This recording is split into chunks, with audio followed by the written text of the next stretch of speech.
India alert, जुर्म के खिलाफ आवाज।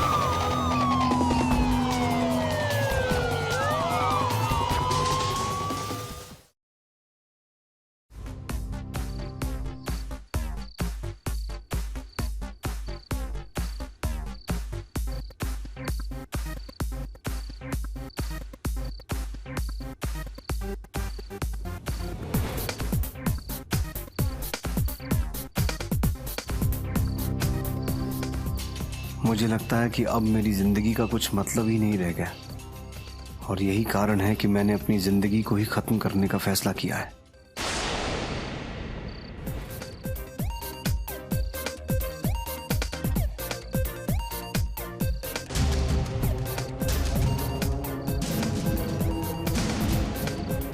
मैंने अपनी बीवी शेफाली और बेटी नेत्रा से बहुत बहुत प्यार किया, लेकिन इतना सब कुछ होने के बाद भी आज मैं इन्हीं लोगों के कारण आत्महत्या करने जा रहा हूं।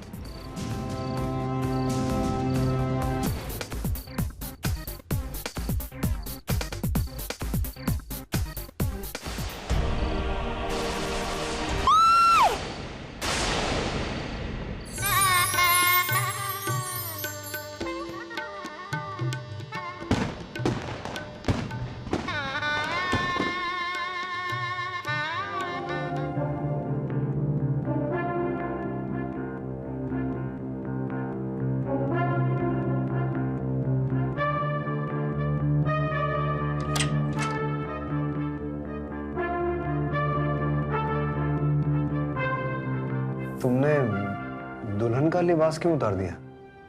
क्यों? तुम्हें क्या लगा कि मैं हिंदी मीडियम वाली लड़की की तरह सुहाग रात के दिन डरी डरी सी, शर्माई हुई, अपना सर ढकी हुई बैठी रहूंगी और तुम आओगे और मेरा घूंघट उठाकर मुझसे पूछोगे कि तुम्हारा क्या नाम है बसंती? ऐसे? नहीं, ऐसी बात नहीं है, पर हमारी परंपरा है। Come on. और तुम भी ये मैजिशियन वाली शेरवानी पहनकर क्यों खड़े हुए हो अभी तक? Please go and change. कितनी अजीब सी है। पता नहीं मेरे पापा ने क्या सोच के तुमसे शादी कर दी। वैसे अच्छा नहीं होता कि अगर तुम्हारे पास पैसे के साथ साथ थोड़ी क्लास होती तो मेरी फ्रेंड्स कितनी इम्प्रेस्ड होती मुझसे, है कि नहीं? वैसे सुनो, तुम मेरे लिए क्या गिफ्ट लाए हो? दिखाओ ना।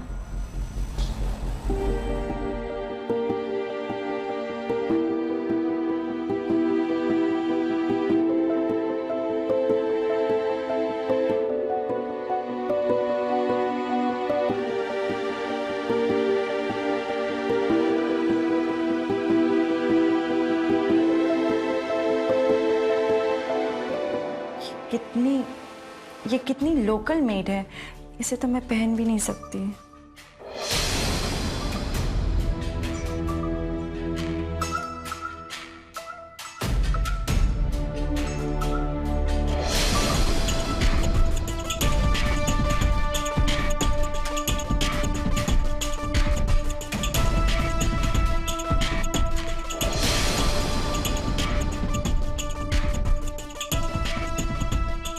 शेफाली, वैसे तुम्हें किस तरह की अंगूठी चाहिए?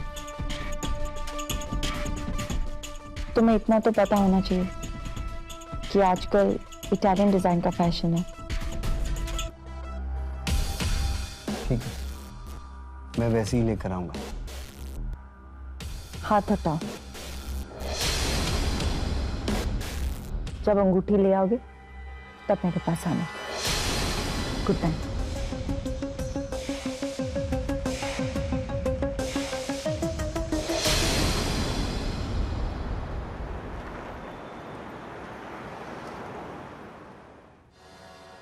देखो, इन सारी प्रॉपर्टीज के पेपर्स शेफाली और नेत्रा के नाम हो जाने चाहिए। सर आप फिक्र मत कीजिए, 15 दिन में सारे पेपर्स रेडी हो जाएंगे। तो फिर मैं चलूं? Sure. Thank you sir. Good morning sir. Good morning. आपकी दवाई। एक तुम ही हो जिसे मेरी सभी दवाइयों का टाइम पता रहता है। सर मैं जानता हूं कि यही वो काम है जो आप अक्सर भूल जाते हैं। अच्छा, वो टैक्स की फाइल जमा हो गई? सर उसके लिए सीए ने बुलाया है, मैं जाकर आता हूँ। वो तो ठीक है ऋषभ, ये बताओ कि अपने मम्मी पापा से कब मिलवा रहा है? सर वो जल्दी आपसे मिलने आएंगे। मैं सीए से मिलकर आता हूँ। ठीक। अगर ऋषभ से नेत्रा की शादी हो जाती है तो ये उसका ख्याल भी रख सकता है और खुश भी।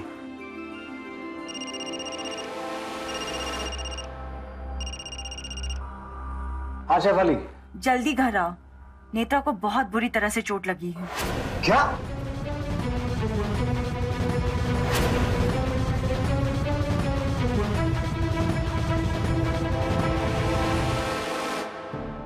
नेत्रा, क्या हुआ ये? हाँ? स्कूटी को ट्रक ने ठोक दिया, मैं मरते मरते बची हूँ। Oh my God। पर ये हुआ कैसे और कहाँ हुआ? ये फालतू का प्यार का नाटक करने की जरूरत नहीं है आपको। कितनी बार कहा मैंने कार खरीद दो, कार खरीद दो, लेकिन आपको तो सिर्फ अपनी फिक्र रहती है। अरे मैं तो कब से कह रहा हूँ कि तुम कार ले लो, पर तुम खुद ही कार लेने को तैयार नहीं हो। नहीं चाहिए मुझे आपकी वो सस्ती सी कार। मैं लूंगी तो अच्छी कार लूंगी, वरना रहने दो आप। नेत्रा, इतने पैसे खर्च करने की जरूरत क्या है? आपको शायद जरूरत नहीं होगी, लेकिन इसे है। महंगी गाड़ी से कॉन्फिडेंस बढ़ता है। कॉन्फिडेंस मेहनत करने से बढ़ता है। देखो प्लीज, अपनी ये मिडिल क्लास की सोच ना तुम अपने पास रखो। मुझे यही सब बातें कर करके तुमने मेरी पूरी जिंदगी बर्बाद कर दी। लेकिन कम से कम अपनी बेटी का तो सोचो। इकलौती बेटी है तुम्हारी, अगर तुमने इसकी इच्छाएं पूरी नहीं की तो इस पैसे का क्या फायदा? ठीक है, जैसी तुम्हारी मर्जी।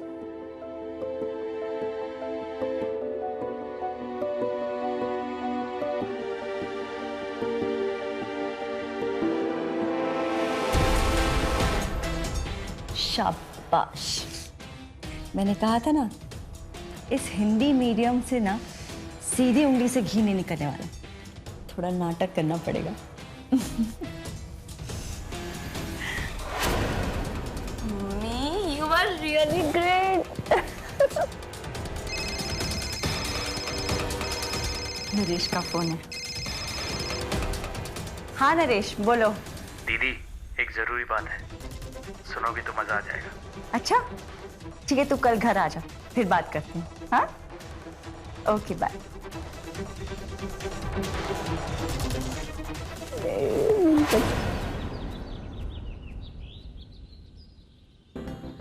दीदी आप हमेशा से चाहती थी ना कि आप यूएस जाके सेटल हो, वहां आपका अपना बिजनेस हो, लेकिन आप हाउसवाइफ बन के रह गई। नहीं, क्या करूं? पापा ने ऐसे देसी आदमी से शादी करवा के मेरी जिंदगी बर्बाद कर दी है, जिसमें काम के अलावा किसी और चीज में इंटरेस्ट ही नहीं है। लेकिन ऐसा हो सकता है कि आपका यूएस का ग्रीन कार्ड बन जाए नेत्रा के साथ, तो कैसा रहेगा? अभी ये सब कहाँ पॉसिबल है ना? है एक आदमी जो काम कर सकता है। रियली? कौन है वो? है तो मिलवाओ ना।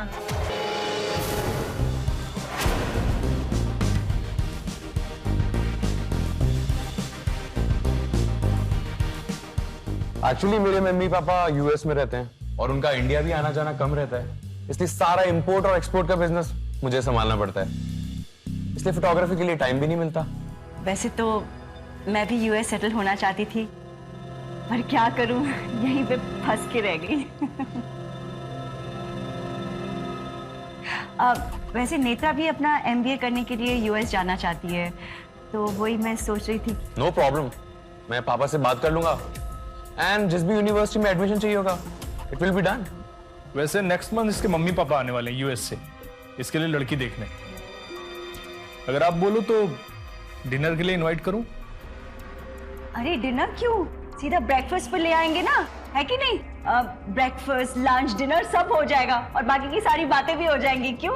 अरे केशव, आप आ गए? This is Anshul. Hello.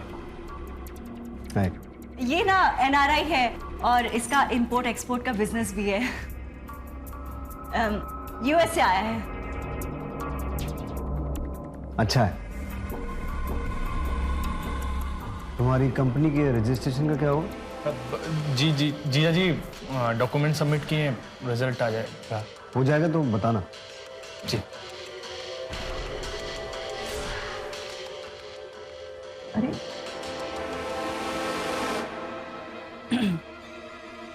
Actually मेरे हस्बैंड ज्यादा सोशल नहीं है, सो प्लीज बुरा मत मानना। It's okay. नेत्रा, तुम अंशुल से जरा डिस्कस कर लो कि तुम्हारे लिए कौन सी यूनिवर्सिटी अच्छी रहेगी। मैं भी नाश्ता लेकर आती हूँ। ऑलराइट।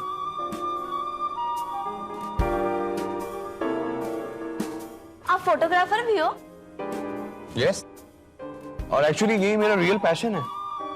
वाह, मुझे ना मॉडलिंग का बहुत शौक है। Okay, so we can do it any time. Okay.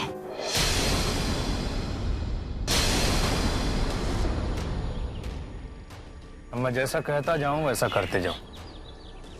ये जीजा जी का बिजनेस तो क्या, एक न एक दिन पूरी प्रॉपर्टी हमारी होगी। लेकिन आपकी बहन और भांजी का क्या होगा?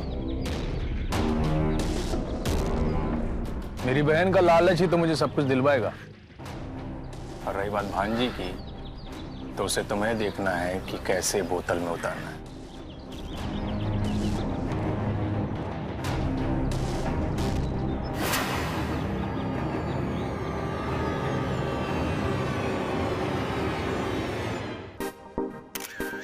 One more.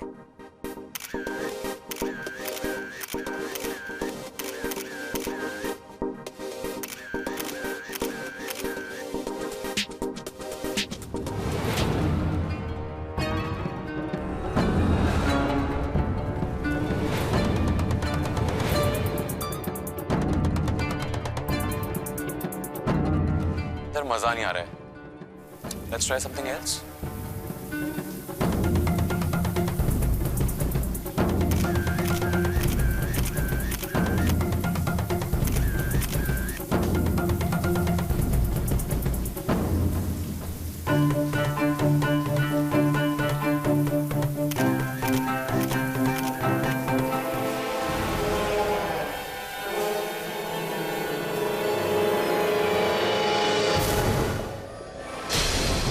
किसी भी चीज को बिना मेहनत किए पाने की इच्छा रखना लालच कहलाता है।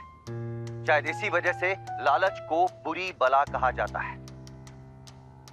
एक तरफ केशव अग्रवाल थे, जिन्होंने गरीबी और अभाव का सामना करते हुए कड़ी मेहनत से एक सच्चा मुकाम हासिल किया था। और दूसरी तरफ नरेश था, जो अपनी बहन की दबी हुई इच्छाओं को अच्छी तरह जानता था। इसीलिए उनका फायदा उठाने के लिए उसने गहरी चाल चली। जब भी हमारे परिवार में अपनों के बीच कोई लकीर खिंच जाती है, तो उसका फायदा हमेशा बाहर वाले लोग उठाते हैं। शेफाली के पास वो सब कुछ था जिसके इंसान को ख्वाहिश होती है। अगर नहीं थी तो सिर्फ संतुष्टि। हाई क्लास सोसाइटी का दिखावा उसके लिए अहम हो चुका था। वो झूठ की चकाचौंध में इस कदर धंस चुकी थी कि उसे अपने पति से नफरत होने लगी थी। नमस्कार, मैं अमित पचौरी। क्राइम अलर्ट के आज के इस एपिसोड में हम आपको दिखाने जा रहे हैं एक और सच्ची कहानी। शेफाली ने अपनी बेटी नेत्रा को भी अपने जैसा ही बना लिया था, और उन दोनों के लिए केशव अग्रवाल सिवाय एक एटीएम मशीन के और कुछ भी नहीं था। और नरेश अपनी बहन की इसी कमजोरी का फायदा उठाकर गहरी चाल चल चुका था।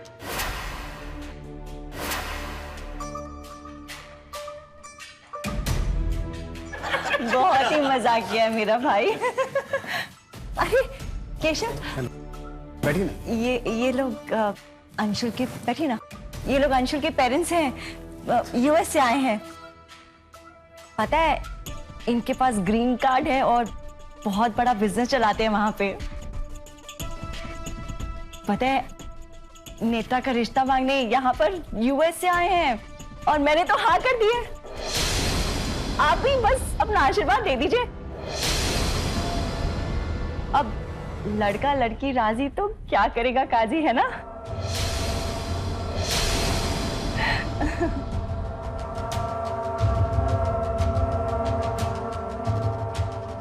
क्या हुआ?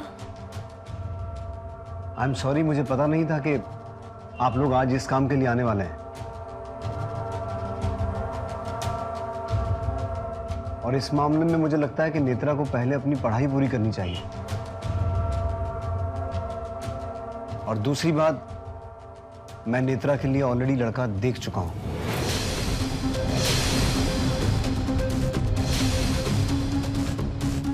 Excuse me.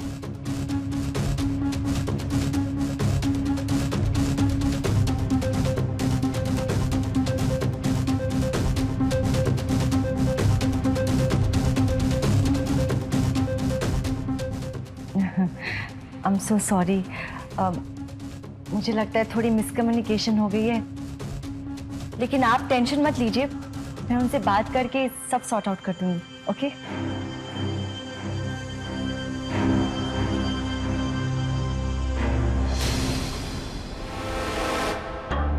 How dare you! तुम्हारी हिम्मत कैसे हुई मेरे पसंद किए हुए लड़के को रिजेक्ट करने की? हाँ? शेफाली, नेत्रा की अभी पढ़ाई भी पूरी नहीं हुई है, उसे पढ़ लेने दो पहले। और तुम्हें नहीं लगता कि उन्हें घर बुलाने से पहले तुम्हें मुझसे एक बार पूछना चाहिए था? अरे ऐसा एनआरआई लड़का कहाँ मिलेगा? नेत्रा शादी करने के बाद यूएस में सेटल हो जाएगी, कितनी खुश रहेगी, कभी सोचा इस बारे में? इंडिया में भी लोग सुखी रहते हैं और अमेरिका में भी भिखारी होते हैं। और वैसे भी तुम अंशुल के बारे में क्या जानती हो? सब कुछ जानती हूँ। उसने जो कुछ भी बताया वो झूठ भी हो सकता है ना? तुमने उसके बारे में जांच पड़ताल की है? नरेश ने इंट्रोड्यूस करवाया, तो कुछ सोच समझ के ही करवाया होगा। उसकी शक्ल देखकर तो ऐसा लगता नहीं कि इंपोर्ट एक्सपोर्ट तो क्या किसी जॉब करने के लायक भी है वो। तुम ना अपनी ये मिडिल क्लास सोच अपने पास रखो। फैसला हो चुका है, नेत्रा की शादी होगी तो सिर्फ अंशुल से होगी। Got it? ये मैं तुम्हें बता रही हूँ, पूछने नहीं आई हूँ। Shefali, please try to understand. मैंने नेत्रा के लिए ऋषभ को पसंद किया है, बहुत अच्छा लड़का है, और वो नेत्रा के साथ साथ हमारे बिजनेस को भी संभाल सकता है, और वो संभालेगा। पापा, मैं और अंशुल बहुत क्लोज आ चुके हैं, और वैसे भी मुझे अपनी लाइफ में ना एक स्टैंडर्ड वाला लड़का चाहिए, आपके ऐसा भैया जी टाइप नहीं। सो प्लीज अब फालतू का प्रॉब्लम क्रिएट मत करो। मैं किसी भी कीमत पर तुम्हारी शादी अंशुल से नहीं करवाऊंगा। मैं शादी करूंगी तो उसी से ही करूंगी। आपको आना हो तो आना, वरना मत आना। दिमाग खराब हो गया है तुम्हारा? खबरदार, अगर दोबारा हाथ उठाया ना तो मैं आपको छोड़ूंगी नहीं।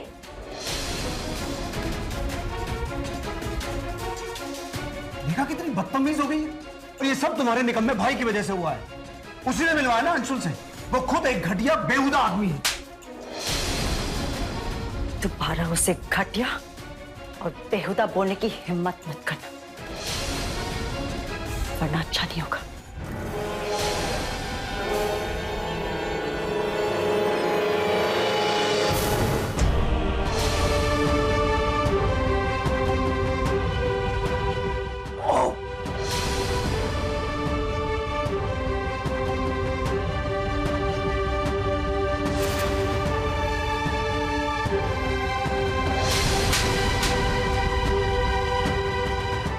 खबरदार, अगर दोबारा हाथ उठाया ना तो मैं आपको छोड़ूंगी नहीं, मैं आपको छोड़ूंगी नहीं।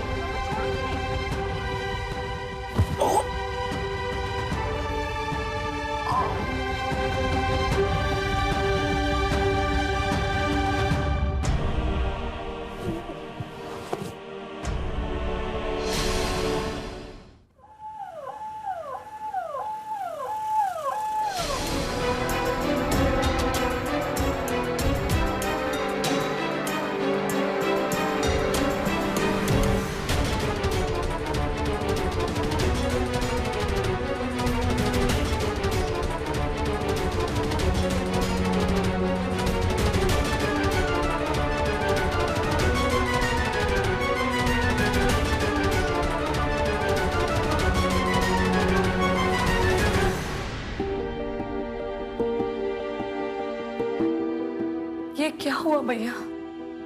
तुझे क्या बताऊं?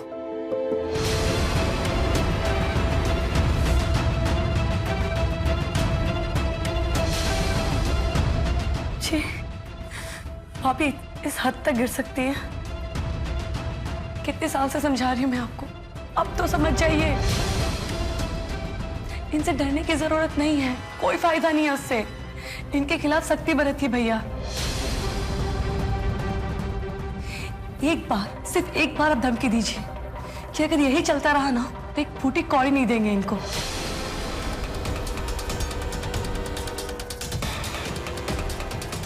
और एक बार उनको अपने घर से निकलने का डर समझ में आएगा ना तो खुद ब खुद सही रास्ते पे आ जाएंगे भैया। कितनी घटिया औरत हो तुम, हाँ?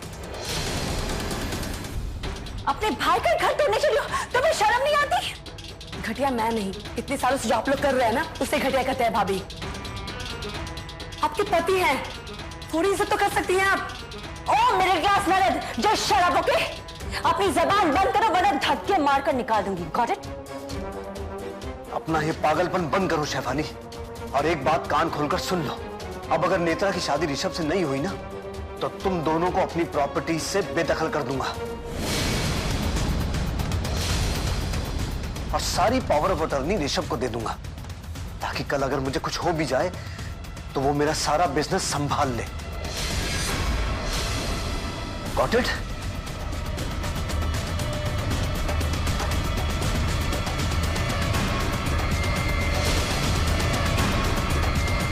मीना बुआ ने पापा को भड़का दिया है, और अब पापा जैसा बोल रहे हैं उन्होंने वैसा कर दिया ना तो मुझे और मम्मा को हर चीज के लिए उस ऋषभ के आगे हाथ फैलाना पड़ेगा, और हो सकता है मुझे उससे शादी भी करनी पड़े। मैं ऐसा कुछ नहीं होने दूंगा, चाहे कुछ भी हो जाए। मैं उस ऋषभ को हमारे बीच नहीं आने दूंगा।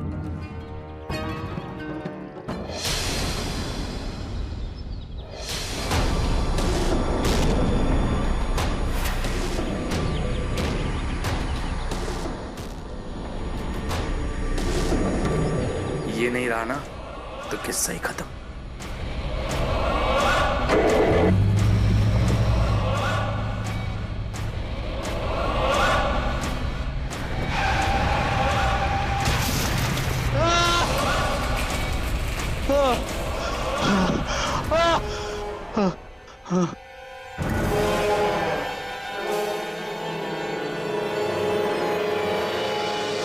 ऋषभ जो हुआ एक घरेलू षड्यंत्र का शिकार, उसके मर्डर को बड़ी चालाकी से एक्सीडेंट का रूप दे दिया गया। ऋषभ की मौत ने हार्ट अटैक की बीमारी से जूझ रहे केशव को काफी हद तक तोड़ के रख दिया, क्योंकि वो ऋषभ को बेटे की तरह प्यार करते थे। वहीं दूसरी ओर शेफाली और नेत्रा की जिद के आगे केशव को हार माननी पड़ी और उसने नेत्रा और अंशुल की शादी के लिए हाँ कर दी। शेफाली ने अपनी बेटी नेत्रा की शादी में पैसा पानी की तरह बहाया। वो जितना दिखावा कर सकती थी उसने किया, क्योंकि उसे इस बात का यकीन था कि नेत्रा शादी के बाद यूएस में सुख से रहेगी। लेकिन वो कहते हैं ना, इंसान सोचे वो हो या ना हो, लेकिन जो बोता है वो उसे काटना पड़ता है। नरेश अब तक अपनी सारी चालों में कामयाब रहा था, अब उसे अगला कदम उठाना था। आखिर क्या होने वाला था नरेश का अगला कदम, और केशव की जिंदगी में कौन सा तूफान आने वाला था? अंकुश बेटा, तुम नेत्रा को यूएस कब ले जा रहे हो? मम्मी जी एक्चुअली अभी तो हम लोग इंडिया में ही घूमेंगे फिरेंगे, क्योंकि एक बार यूएस शिफ्ट हो गए तो इतना रेगुलरली आना जाना नहीं होगा, राइट? हाँ वो तो है। वैसे मेरे वीजा और बिजनेस का क्या मैंने तुम्हें कहा था कि आई एम आल्सो इंटरेस्टेड। मेरे पापा ने सारे कामों की शुरुआत कर दी है। अब क्या है, काम थोड़ा अर्जेंट है तो ज्यादा कैश लगेगा, यू नो। कैश तो मिल जाएगा, बस प्रोसेस शुरू कर दो। श्योर। हाँ ग्रेट।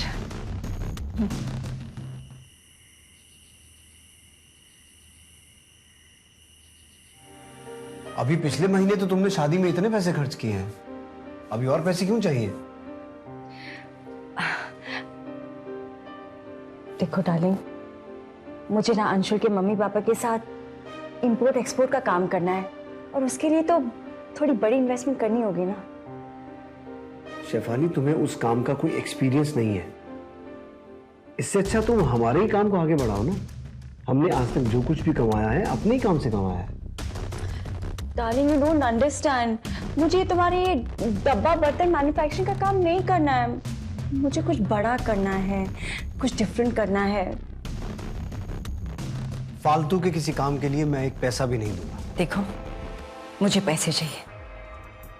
अब मैं अपने लिए जीना चाहती हूँ। एक बात बताओ शेफाली, मैं आज तक किसके लिए जी रहा था? मैंने जितने भी पैसे कमाए वो किस पर खर्च किए? देखो, मुझे तुम्हारी इमोशनल टॉक्स नहीं सुननी है। मुझे बस पैसे चाहिए तो चाहिए। अगर तुम नहीं दोगे ना तो फिर तुम सोच भी नहीं सकते कि मैं क्या कर सकती हूँ। सही कहा तुमने। मैं सोच भी नहीं सकता कि तुम घटियापने की किस हद तक जा सकती हो। इसलिए तुम जो कुछ भी करोगी मुझे हैरानी नहीं होगी।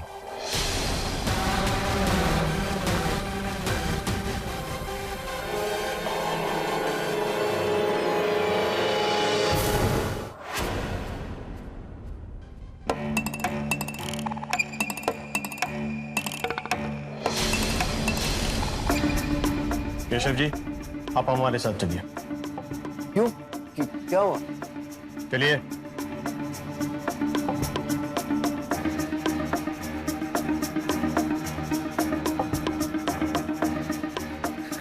नरेश, क्या हुआ? शेफाली, ये क्या हुआ तुम्हें? सारा कांड करने के बाद ये पूछता है कि क्या हुआ। इस आदमी ने मेरी बहन का जीना हराम कर रखा है। शादी वाले दिन से मारता है। मेरी बहन इसलिए शांत थी कि उसकी बेटी की शादी नहीं हुई थी। अब मुझसे बर्दाश्त नहीं होता सर, मैं कुछ कर जाऊंगा। प्लीज आप उसे गिरफ्तार कर लीजिए, ले जाइए इसको यहाँ से। अरे नरेश, तुम क्या बोल रहे हो? औरत पे हाथ उठाते हैं, आपको शर्म नहीं आती?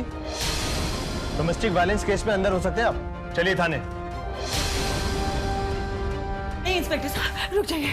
इन्हें कहीं मत लेकर जाइए। मुझे इनसे कोई शिकायत नहीं है। दीदी, आप किसे बचाने जा रही हैं? खबरदार, खबरदार जो मेरे घर के मामले में बोले तो। और ये जानते हुए कि ये आदमी आपको रोज मारता है तब भी। जो भी हो, ये मेरे घर का मामला है और तुम्हें बीच में बोलने का कोई हक नहीं है।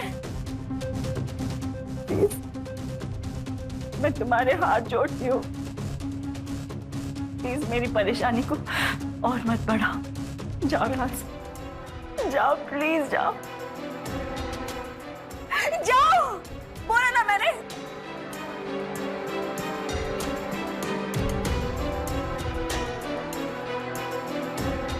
मैडम, साफ दिखाई दे रहा है कि आपके साथ मारपीट की गई है। शिकायत करने से पीछे मत हटिए। प्लीज बताइए हमें क्या हुआ। नहीं इंस्पेक्टर साहब, ऐसा कुछ नहीं है। सच तो ये है कि मैं बाथरूम में फिसल गई थी, तो ये जो चोट आप देख रहे हैं वो उसकी वजह से है, बाकी और कुछ नहीं। मुझे इनसे कोई शिकायत नहीं है। आप प्लीज चले जाइए। मुझे इनके खिलाफ कोई रिपोर्ट नहीं लिखानी है।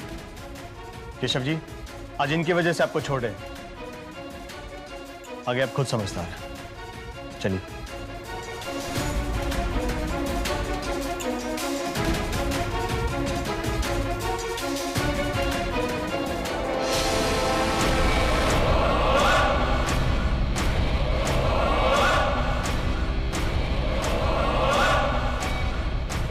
देख लिया तुमने कि मैं क्या क्या कर सकती हूँ। इसलिए जितना पैसा मांग रही हूँ शराफत से देते जाओ, वरना मैं इससे बड़े सरप्राइजेस दे सकती हूँ। तुम इस हद तक गिर जाओगी मैंने कभी सोचा नहीं था। और देख लेना शेफाली, तुम्हें इसके लिए एक दिन बहुत बहुत पछताना पड़ेगा। धमकी दे रहे हो? हाँ, चुपचाप इसके ऊपर साइन कर दो, वरना दूसरा हार्ट अटैक तुम सह नहीं पाओगे। Come on.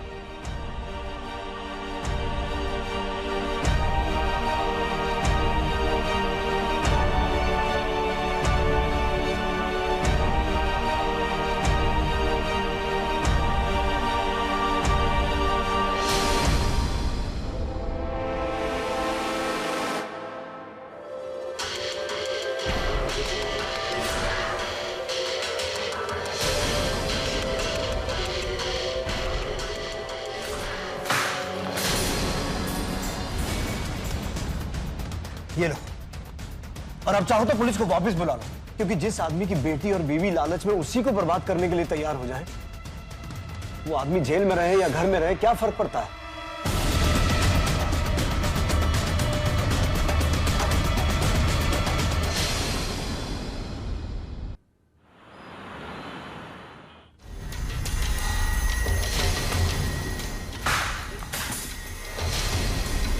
ये लो, और अब चाहो तो पुलिस को वापस बुला लो।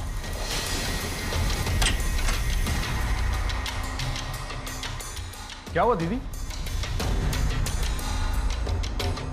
अपना हाथ दे। क्यों, क्या हुआ?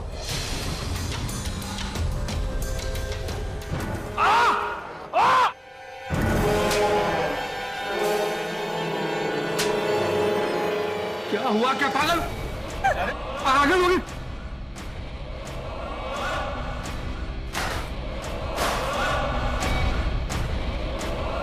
दीदी क्या कर?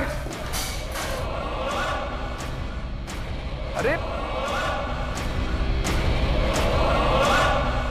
अब आखिरी दांव खेलना पड़ेगा।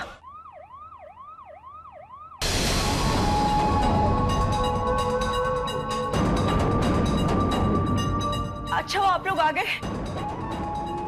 कैसे किधर है? जी वो उस रूम में उधर। देखिए ना इंस्पेक्टर साहब, मेरे भाई को कितनी जोर से काटा, ये देखिए, ये देखिए। और ये सब सामान देखिए, सब तोड़फोड़ कर दिया उन्होंने, ये देखिए यहाँ पे। वो तो अच्छा हुआ कि मेरा भाई ना टाइम पे आ गया, वरना वो तो आज मेरी जान निकाल देते थे। क्या मैडम, कभी आप कहती हैं आपके पति ने कुछ नहीं किया, कभी कहती हैं कि उन्होंने आपके साथ मारपीट किया। वो पागल है। ठीक है, हम उन्हें मेंटल असाइलम ले जा रहे हैं, अब डॉक्टर ही तय करेंगे उनके साथ क्या करना है। पैर खोलो।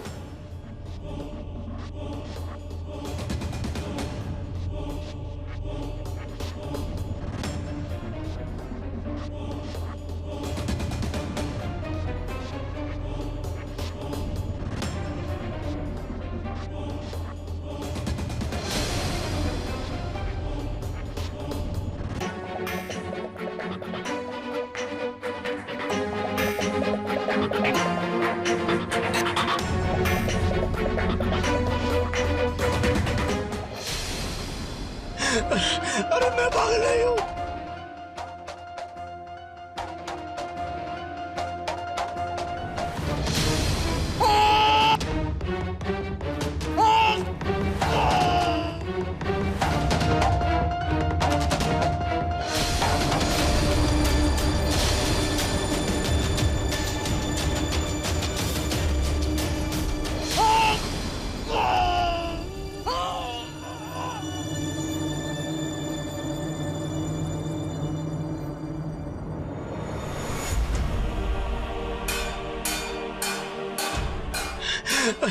अरे मैं पागल नहीं हूँ, मैं पागल नहीं हूँ।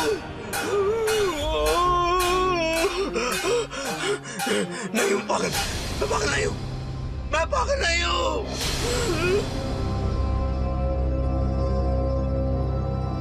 भैया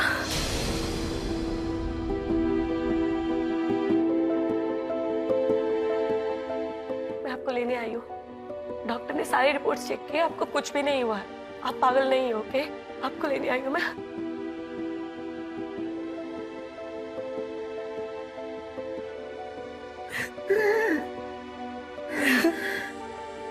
नहीं भैया, आप चलिए, आप चलिए यहाँ से, ठीक है? कुछ नहीं हुआ आपको, सब ठीक है, चलिए।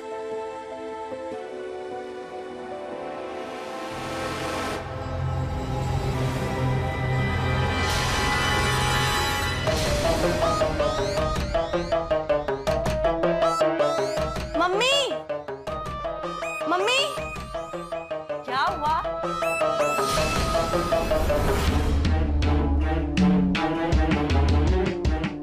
आपको इतनी जल्दी कैसे छोड़ दिया? बैठिए बैठिए। अरे इतनी जल्दी? आप तो अभी भी कमजोर लग रहे हैं। क्योंकि डॉक्टर ने पूरा चेक करने के बाद बताया है कि आप सब झूठ बोल रहे हैं। मेरे भैया को कुछ भी नहीं हुआ है। How dare you? मेरे घर में घुसकर मुझे ही झूठा बोल रही हो? तुम्हें शर्म नहीं आती? Just get out of my house. Get out right now! तुम्हारी सच्चाई सबके सामने आएगी ना, फिर देखती हूँ कौन किसे घर से बाहर निकालता है। Shut up! Get out right now! अपना ख्याल रखिएगा भैया।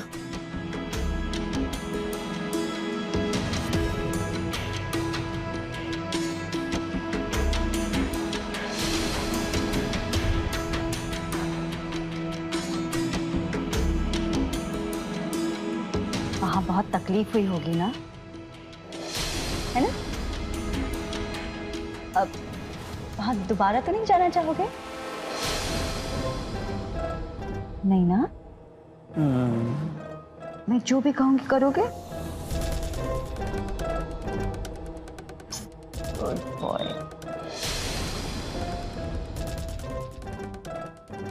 Naresh,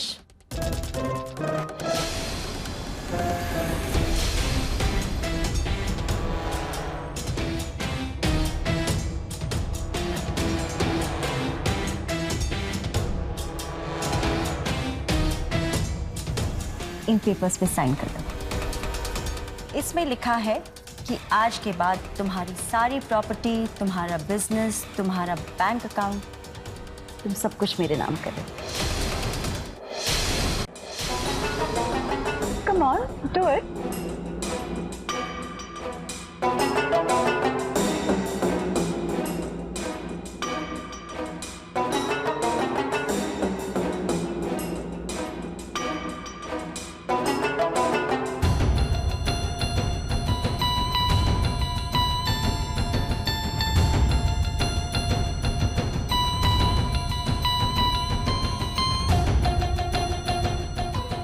thank you very much.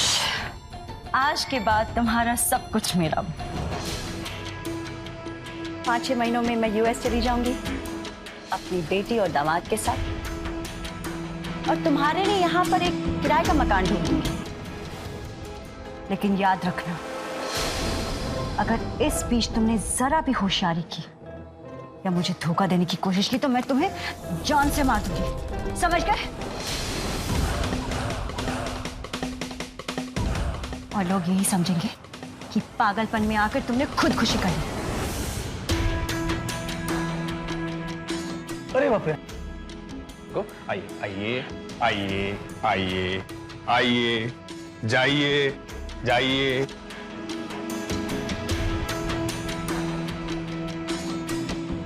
चल। केशव इंडस्ट्रीज की नई मालकिन बनने के लिए sister congratulations. Thank you, thank you. Congratulations to you. Thank you so much. वैसे बस ये मेरा टारगेट नहीं है, आप जल्दी से मेरे यूएस के वीजा की तैयारी करो। Don't worry mother in law, पापा ने ऑलरेडी आपका वीजा का काम शुरू कर दिया है।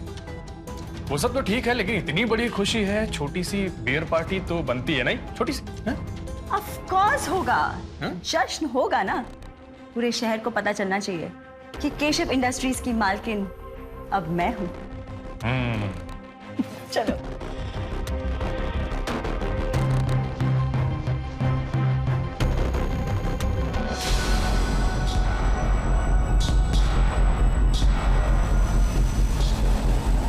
जैसे ही वीजा का काम हो जाएगा ना,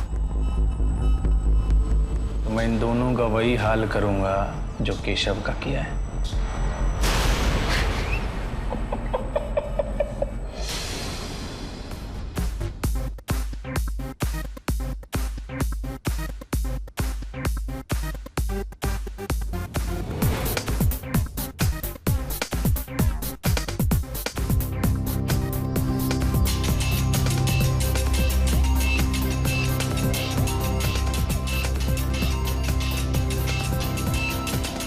मुझे लगता है कि अब मेरी जिंदगी का कुछ मतलब ही नहीं रह गया, और यही कारण है कि मैंने अपनी जिंदगी को ही खत्म करने का फैसला किया है।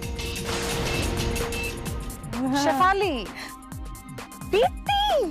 Hi, darling! How are you? So nice to see you. Same here. How are you? Good, and you're looking gorgeous. Same as you. Congratulations on becoming chairman of Keshav Industries. Thank you so much, darling.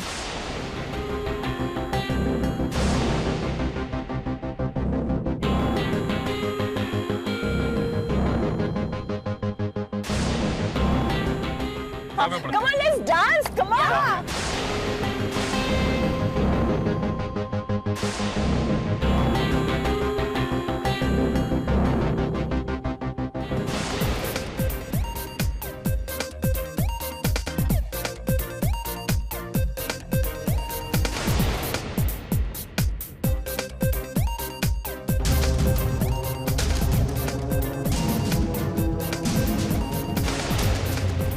मैंने अपनी बीवी शेफाली और बेटी नेत्रा से बहुत बहुत प्यार किया, लेकिन इतना सब कुछ होने के बाद भी आज मैं इन्हीं लोगों के कारण आत्महत्या करने जा रहा हूं।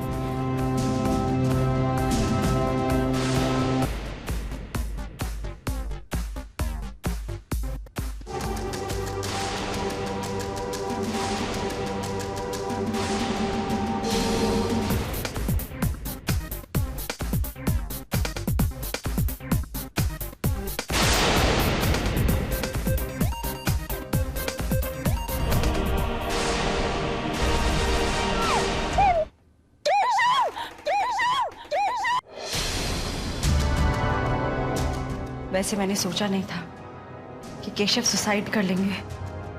मम्मी, अच्छी बात तो ये कि सबको पता था डैडी पागल हो गए थे, वरना फालतू में हम लोग फंस जाते। अरे तुम लोग चिंता क्यों कर रही हो?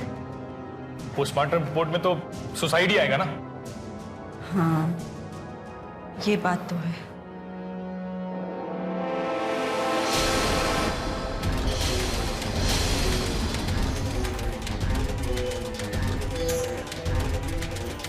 तुम यहाँ क्या करने आई हो? तुम्हें कुछ दिखाने आई हूँ।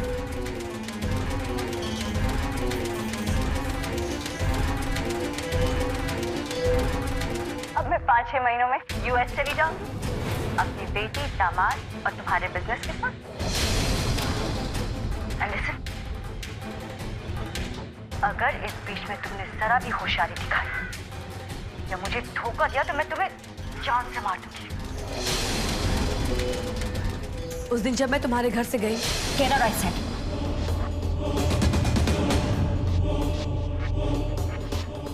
वहां बहुत तकलीफ हुई होगी ना?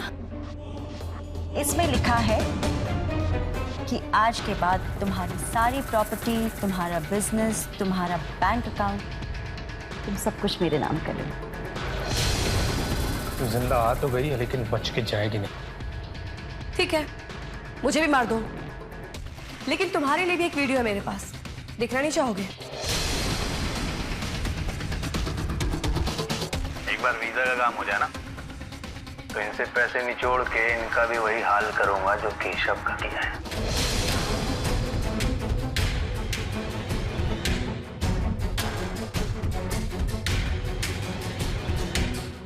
तुम इतना गिर जाओगे मैंने कभी सोचा भी नहीं था। तुमने मुझे इतना बड़ा धोखा दिया, बदतमीज, बेशरम।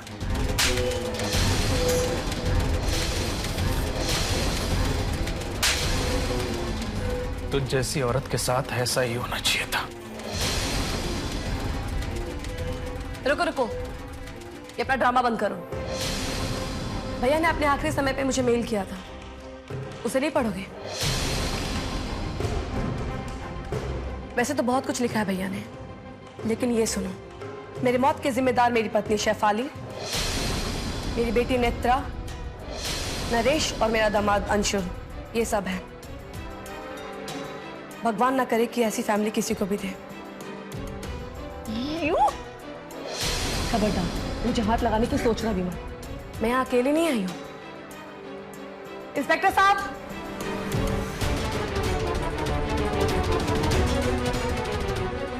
मैंने भैया का मेल पुलिस को फॉरवर्ड कर दिया था। वो तो पागल थे, उनकी ये बात पर कौन विश्वास करेगा? मेरे भैया पागल नहीं थे, और ये डॉक्टर की रिपोर्ट से साफ पता चलता है। ना वो पागल थे, ना उन्हें कोई बीमारी थी। ये झूठ है। क्या झूठ है और क्या सच, ये समझते रहना। अब जेल में बैठ के अपने यूएस के सपने पूरे करना। अरेस्ट करो सबको।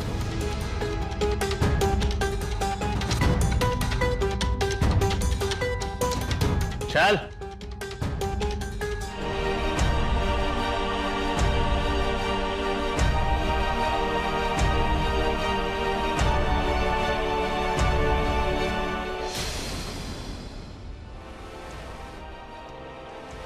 दुनिया में अपराध होने का सबसे बड़ा कारण होता है अपराधी की यह सोच कि वो अपनी ताकत और चालाकी से अपने अपराध की सजा से बच जाएगा।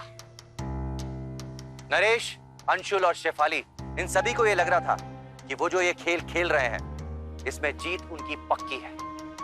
वो एक ऐसे शख्स के साथ अन्याय कर रहे थे जिसने हमेशा उनकी मदद की, उन्हें बहुत सारा प्यार दिया और उनके प्रति अपनी जिम्मेदारियों को बखूबी निभाया। ये हक हर किसी को होता है कि वो अपने सपनों को साकार करे, लेकिन उसके लिए सही रास्ता और कड़ी मेहनत की जरूरत होती है। शेफाली, नरेश और अंशुल ने गलत रास्ता इख्तियार किया जो गलत था। केशव को भी आत्महत्या नहीं करनी चाहिए थी, बल्कि उसे अपने गुनहगारों को सजा दिलाने का रास्ता चुनना चाहिए था, जो उसने नहीं किया। पुलिस जांच के दौरान ऋषभ की हत्या का भी सच सामने आ गया। अदालत ने नरेश, शेफाली और अंशुल को केशव की आत्महत्या का कसूरवार माना। नरेश और अंशुल को ऋषभ की हत्या का दोषी पाया गया। आज ये सब के सब जेल की सलाखों के पीछे है। इसी के साथ मैं अमित पचौरी आज की इस कहानी में विदा लेता हूं आपसे। फिर मुलाकात होगी जुर्म की एक सच्ची कहानी के साथ। तब तक याद रखिएगा, जुर्म से बचना है तो अलर्ट रहना होगा। क्राइम अलर्ट, जुर्म के खिलाफ आवाज।